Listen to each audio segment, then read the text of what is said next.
വേദിയിലും സദസ്സിലുമായി ഇരിക്കുന്ന ഗുരുശ്രേഷ്ഠരെ, പ്രിയ ഗുരുഭക്തരെ, ശാരദാനന്ദ സ്വാമികൾ ഇവിടെ ഇന്നത്തെ ഈ ചർച്ചാ വിഷയം, അതായത് മാറേണ്ട വിദ്യാഭ്യാസവും മാറുതരാത്ത മൂല്യങ്ങളും എന്നുള്ളൊരു വിഷയം വെച്ചപ്പോൾ ഒരുപക്ഷെ ശിവഗിരിയുടെ തീർത്ഥാടന വേളയിൽ നിന്നും ദ്വൈതയിൽ നിന്നും തുടങ്ങി ലോകം മുഴുവൻ, കേരളത്തിലും ഭാരതത്തിലും ലോകം മുഴുവൻ ചർച്ചപ്പെടേണ്ട ഒരു വിഷയമായിട്ടാണ് എനിക്ക് തോന്നുന്നത്. കഴിഞ്ഞ 10-20 കൊല്ലമായിട്ട് കുട്ടികളുടെ അല്ലെങ്കിൽ സ്കൂളുമായും സ്കൂൾ കമ്മ്യൂണിറ്റിയായും കുട്ടികളുമായിട്ടൊക്കെ അടുത്ത് പെരുമാറുമ്പോൾ ഒരു വ്യക്തി എന്നുള്ള നിലക്ക് കഴിഞ്ഞ ദിവസം ഞാൻ കുറേ പ്രിൻസിപ്പൽമാരുടെ ഒരു മീറ്റിങ്ങിൽ പങ്കെടുക്കാനിടയായി.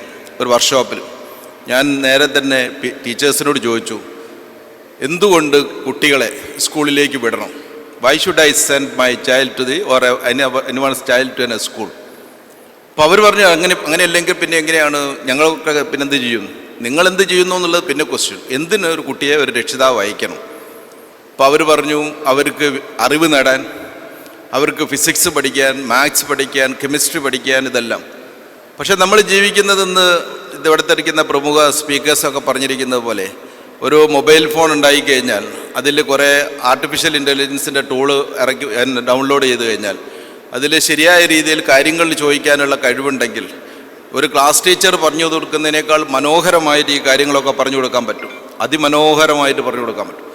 എന്തെങ്കിലും സംശയം ഉണ്ടെങ്കിൽ റിവൈസ് ചെയ്ത് നോക്കാൻ പറ്റും. 10ാം ക്ലാസ്സുകാരൻ്റെ സ്റ്റാൻഡേർഡിലോ അല്ലെങ്കിൽ 5ാം ക്ലാസ്സുകാരൻ്റെ ഒരു അറിവ് വെച്ചിട്ടോ ഒക്കെ പൈത്തഗോറസ് സിദ്ധാന്തം എങ്ങനെ പറഞ്ഞു കൊടുക്കാൻ പറ്റും? എന്ത് സിദ്ധാന്തം വേണമെങ്കിലും പറഞ്ഞു കൊടുക്കാം. ചിത്രമായിട്ട് വേണോ, വീഡിയോ ആയിട്ട് വേണോ, എന്തൊക്കെ വേണമെങ്കിലും അതൊക്കെ ചെയ്തു കൊടുക്കും. പക്ഷെ പിന്നെ എന്തിനൊരു ക്ലാസ് ടീച്ചർ അടുത്തേക്ക് വിടണം? അപ്പോൾ അവർ പറഞ്ഞു, ഞങ്ങൾക്ക് അങ്ങനെയാണെങ്കിൽ കുട്ടികളിൽ മൂല്യങ്ങൾ വളർത്താൻ ഞങ്ങൾ സ്കൂളുകൾ ആവശ്യമുണ്ട്. കുട്ടികളെ മൂല്യങ്ങൾ വളർത്താൻ വേണ്ടി സ്കൂളുകൾ ആവശ്യമുണ്ടെങ്കിൽ നിങ്ങൾ മൂല്യങ്ങൾ വളർത്താൻ വേണ്ടിയിട്ട് എന്തെങ്കിലും സമയം ചിലവഴിക്കുന്നുണ്ടോ?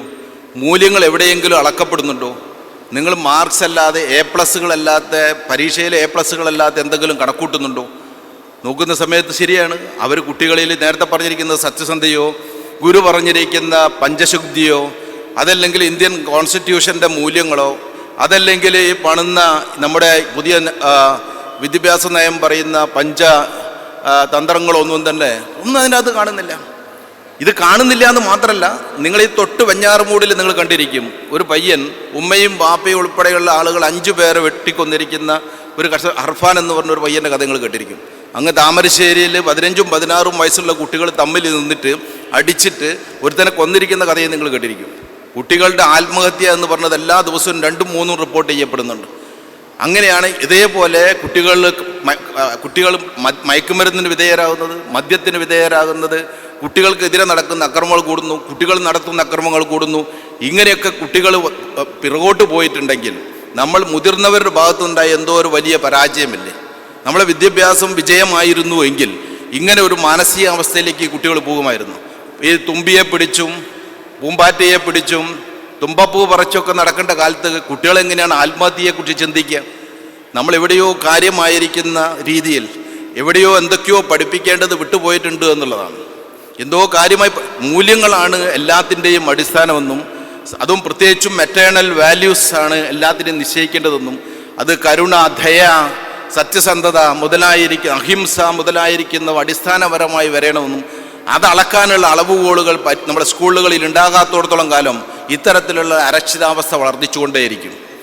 അതായത് നമ്മളിവിടെ നിന്ന് അളക്കുന്നതെല്ലാം, ഞാൻ പലപ്പോഴും എൻ്റെ മകൻ്റെ കുറച്ച് നാളുകൾക്ക് മുമ്പ് ഓപ്പൺ ഹൗസ് സ്കൂളിൽ ചെല്ലുന്ന സമയത്ത് എല്ലാ രക്ഷിതാക്കളും ചോദിക്കുന്നത് എന്തുകൊണ്ട് ഫിസിക്സിൽ മാർക്ക് കുറഞ്ഞു, മാത്സിൽ മാർക്ക് ഇനി എങ്ങനെ കൂട്ടാമെന്നുള്ളതാണ്.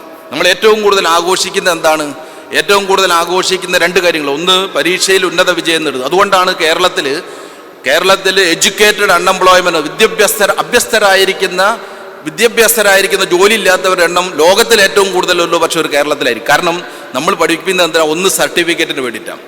സർട്ടിഫിക്കറ്റ് നേടുക എന്നുള്ളതിൻ്റെ അപ്പുറത്തേക്ക് നമ്മളെ സംബന്ധിച്ചോളം വിദ്യാഭ്യാസം പോകുന്നില്ല. രണ്ടാമത്, പിന്നെ കുറച്ചും കൂടെ ഹയറായി കഴിഞ്ഞാൽ നമ്മൾ ചിന്തിക്കുന്നത് ഒരാൾക്ക് എത്ര ശമ്പളം കിട്ടും എന്നുള്ള. IIT-യിലും IIM-ലും ഒക്കെ നമ്മൾ പോകുന്നത് എന്താണ്? അവൻ എത്ര രൂപക്കാണ് വാങ്ങിച്ചിരിക്കുന്നതെന്നാണ്. വിദ്യ വെറും ജോലിക്ക് വേണ്ടിയിട്ടുള്ളതാണോ? വിദ്യ വെറും പണത്തിന് വേണ്ടിയിട്ടുള്ളതാണോ? അല്ലെങ്കിൽ വിദ്യ എന്ന് പറഞ്ഞത് ഒരു മനുഷ്യനെ സംസ്കാര സമ്പന്നനും നല്ലൊരു മെച്ചപ്പെട്ട ഹ്യൂമൻ ബീയിങ് ആകാനും സഹിഷ്ണുതയും അതുപോലെ തന്നെ റെസീലിയൻസും പവറുള്ള ഒരു വ്യക്തിയായിട്ടാണോ നമ്മൾ വളർത്തേണ്ടത്? അങ്ങനെ വളർത്തുന്നില്ല എങ്കിൽ നമ്മുടെ വിദ്യാഭ്യാസ സ്ഥാപനങ്ങൾ എന്തുകൊണ്ട് നിലനിൽക്കണമെന്നൊരു രക്ഷിതാവ് ചോദിച്ചാൽ അവർ നമുക്ക് എങ്ങനെ കുറ്റം പറയാൻ പറ്റും? നമ്മൾ വിദ്യാഭ്യാസ സ്ഥാപനങ്ങളിലൂടെ ഈ പറയുന്ന മൂല്യങ്ങളും അതുപോലെ തന്നെ കുട്ടിയെ അതിജീവിക്കാനുള്ള തന്ത്രങ്ങളും ലൈഫ് സ്കിൽസും ഡെവലപ്പ് ചെയ്യാൻ നമുക്ക് പറ്റിയിട്ടില്ല എങ്കിൽ why should we have an educational institution?